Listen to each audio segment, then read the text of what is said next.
में गेहूं का करवा भर के पूजन किया जाता है और विवाहित लड़कियों के यहाँ चीनी के करवे पीहर से भेजे जाते हैं तथा इसमें निम्नलिखित कहानी सुनकर चंद्रद्रोय में अर्घ देकर व्रत खोला जाता है। कथा। एक साहूकार था जिसके बेटे और एक बेटी थी। सातों भाई व बहन एक साथ बैठकर भोजन करते थे। एक दिन कार्तिक की चौथ चौथ का व्रत आया तो भाई बोला कि बहन आओ भोजन करें। बहन बोली कि आज करवा चौथ का व्रत है, चांद उगने पर ही खाओगी।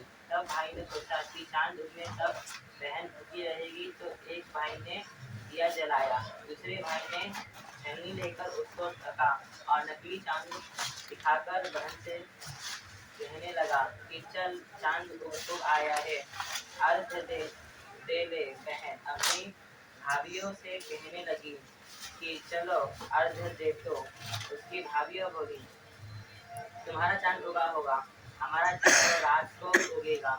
बहन ने तब अकेले ही अर्घ दे दिया और खाने लगी तो पहले ग्रास में बाल आ गया, दूसरे ग्रास में कंकड़ आया और तीसरे ग्रास मुंह की ओर किया तो उसके ससुराल से संदेश आया कि उसका पति बहुत बीमार है, जल्दी भेजो।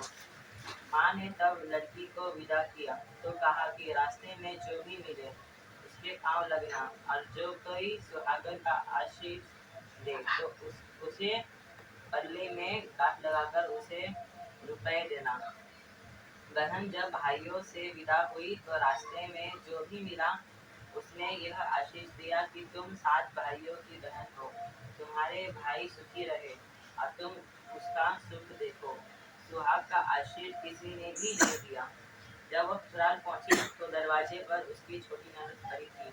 वह उसके भी पाँव लगी तो उसने कहा कि सुहागिन रहो, सपूती हो। तो उसने यह सुनकर पल्ले में गांठ बांधी और ननद को सोने का सिक्का दिया।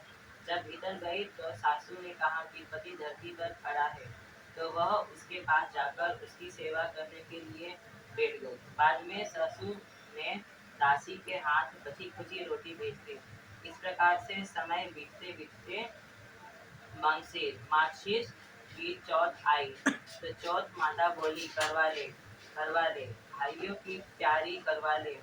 लेकिन जब उसे चौथ माता ने नहीं दिखलाई दी तो वह बोली हे माता, आपने मुझे उजाड़ा तो आप ही मेरा उद्धार करोगी, आपको मेरा सुहाग देना पड़ेगा। तब चौथ माता ने बताया कि पौष की चौथ आएगी, वह मेरे से बड़ी है, उसे ही सब कहना, वही तुम्हारा सुहाग वापस देगी। पौष की चौथ आकर चली गई, माघ की भी चली गई, फाल्गुन की चौथ भी आकर चली गई, चैत्र वैशाख ज्येष्ठ आषाढ़ और श्रावण भादों की सभी चौथ आई और कहकर चली गई कि आगे आने वाली वो कहो। असोज की चौथ आई तो उसने बताया कि कार्तिक की चौथ नाराज है, उसी ने तुम्हारा सुहाग लिया है, वही वापस कर सकती है, वही आएगी तो पाँव पकड़कर विनती करना। यह बताकर वो भी चली गई। जब कार्तिक की चौथ आई तब वह गुस्से से बोली भाइयों की प्यारी करवा ले, दिन में चांद उगानी करवा ले, व्रत खंड करने वाली करवा ले, भूखी करवा ले। तो यह सुनकर चौथ माता को देखकर उनके पाँव पकड़कर गिड़गिड़ाने लगी हे चौथ माता, मेरा सुहाग तुम्हारे हाथ में है, आप ही मुझे सुहागिन करे। तो माता बोली पापिन हत्यारी, मेरे पाँव पकड़कर क्यों बैठ गई। तब बहन बोली कि जो मुझसे भूल हुई उसे क्षमा कर दो, अब भूल नहीं करूंगी। तो चौथ माता ने प्रसन्न होकर आंखों से काजल, नाखूनों में से मेहंदी और टीके में से रोली लेकर छोटी उंगली से उसके आदमी पर छींटा दिया तो वह उठकर बैठ गया और बोला कि आज मैं बहुत सोया। वह बोली क्या सोए, मुझे तो 12 महीने हो गए। अब जाकर चौथ माता ने मेरे सुहाग लौटाया। तब उसने कहा कि जल्दी से माता का पूजन करो। जब चौथ की कहानी सुनी, करवा पूजन किया तो प्रसाद खाकर दोनों पति पत्नी चौपर खेलने बैठ गए। नीचे से दासी आई। उसने उन दोनों को चौपर खासों से खेलते देखा तो उसने सासू जी को जाकर बताया। तब से सारे गांव में यह बात प्रसिद्ध होती गई कि सब स्त्रियां चौथ का व्रत करे तो सुहाग अटल रहेगा। जिस तरह से साहूकार की बेटी को सुहाग दिया, उसी तरह से चौथ माता सबको सुहागिन रखे। यही करवा चौथ के उपवास की सनातन महिमा है। हे चौथ माता, जैसा राजा के लड़के को जीवन दान दिया वैसा ही सब किसी को देना। कहानी सुनते समय कटोरी में चावल ऐसा 7 बार बोलो। कटोरी में चावल ले, चांद को अर्घ देते समय ऐसा 7 बार बोले। चांद एक चंद्र बलिए, चंदा आया बार में, उठ सुहागन अर्घ दे। मैं बैठी थी बात में, काहे का तेरा कंडला, काहे का तेरा हार, सोने का मेरा कंडला, जग मोतियन का हार। कहाँ बसे तेरा पेवड़ा, कहाँ बसे ससुराल, आम तले मेरा पेवड़ा, नीम तले ससुराल। चंदाए। करवा चौथ उज्जमन करने के लिए 13 जगह एक थाली में 4-4 पूरी, थोड़ा थोड़ा शीरा रख ले। उसके ऊपर एक साड़ी और रुपए जितना चाहे रख ले। फिर उस थाली के चारों ओर हाथ से रोली चावल फेर कर अपनी सासू जी के पांव लगकर उन्हें दे देवे। उसके पश्चात 13 ब्राह्मणियों को भोजन कराकर दक्षिणा दे करके और बिंदी लगाकर उन्हें विदा कर दे। गणेश जी की कहानी 2। एक अंधी बुढ़िया थी। उसका एक लड़का और लड़के की बहू थी। वह बहुत गरीब था। वह अंधी बुढ़िया नित्य पति गणेश जी की पूजा किया करती थी। गणेश जी साक्षात सन्मुख आकर कहते थे कि बुढ़िया माई, तू जो चाहे सो मांग ले। बुढ़िया कहती, मुझे मांगना नहीं आता, सो कैसे और क्यों मांगू। तब गणेश जी बोले कि अपने बहू बेटे से पूछकर मांग ले। तब बुढ़िया ने अपने से पुत्र और बहू से पूछा तो बेटा बोला कि धन मांग ले और बहू ने कहा कि नाती मांग ले। तब बुढ़िया ने सोचा कि बेटा बहू तो अपने अपने मतलब की बातें कर रहे हैं। अंततः उस बुढ़िया ने पड़ोसियों से पूछा तो पड़ोसियों ने कहा कि बुढ़िया, तेरी थोड़ी सी जिंदगी है, क्यों मांगे धन और नाती। तू तो केवल अपने नेत्र मांग दे, जिससे तेरी शेष जिंदगी सुख से व्यतीत हो जाए। उस बुढ़िया ने बेटे और बहू तथा पड़ोसियों की बात सुनकर घर में जाकर सोचा, जिससे बेटा बहू और मेरा सबका ही भला हो, वो भी मांग लूं और अपने मतलब की चीज भी मांग लूं। जब दूसरे दिन श्री गणेश जी आए और बोले, बोल बुढ़िया माई, क्या मांगती है। हमारा वचन है, जो तू मांगेगी सो ही पाएगी। गणेश जी के वचन सुनकर बुढ़िया बोली, हे गणराज, यदि आप मुझ पर प्रसन्न है तो मुझे नाक करोड़ की माया दे, निरोगी काया दे, अमर सुहाग दे, आंखों में प्रकाश दे, नाती पोता दे और समस्त परिवार को सुख दे और अंततः में मोक्ष दे।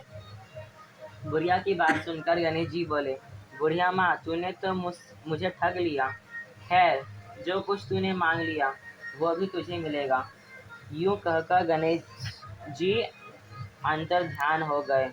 हे गणेश जी, जैसे बुढ़िया माँ के मांग के अनुसार आपने सब कुछ दिया, वैसे ही सबको देना और हमको भी देने की कृपा करना।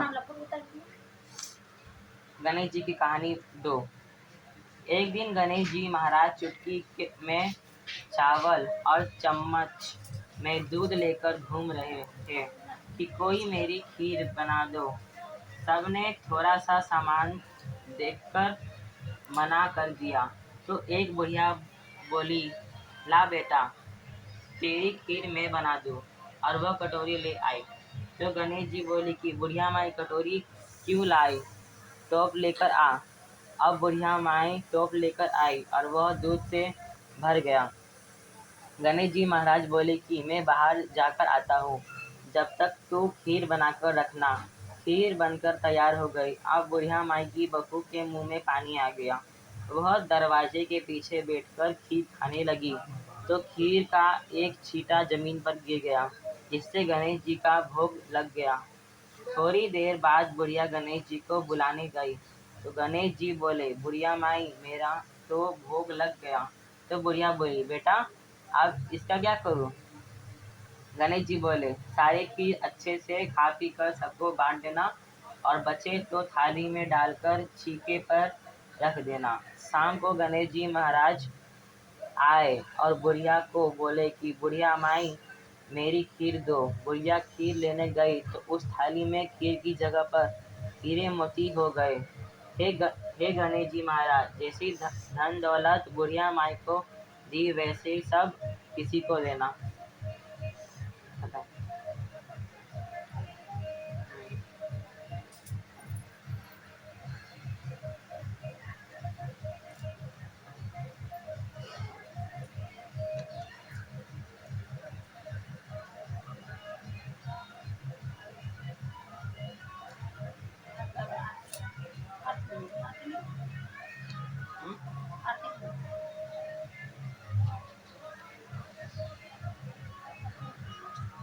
आरती गणेश है ना, जय गणेश जय गणेश। ये यहाँ पे ये आरती श्री अनोही माता की, आरती श्री लक्ष्मी जी की। हाँ,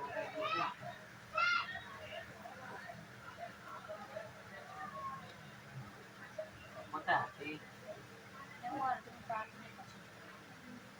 बोला क्या जाता है ठीक है ना। हमने को लागू आर पूछता बंद करो, मैं बंद कर दूं। घंटा से खत्म मेरा बहुत कम टाइम में कर दिया। वहाँ से बहुत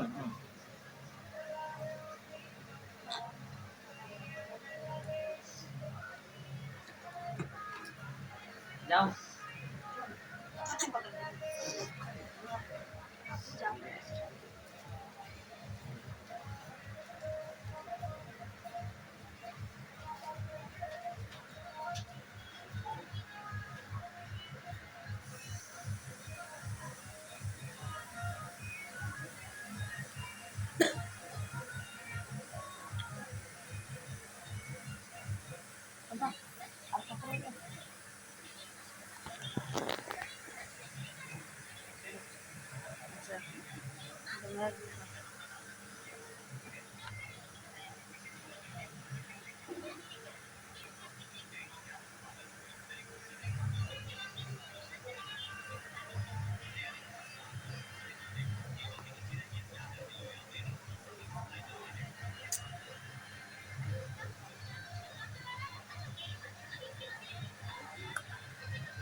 बंद कर।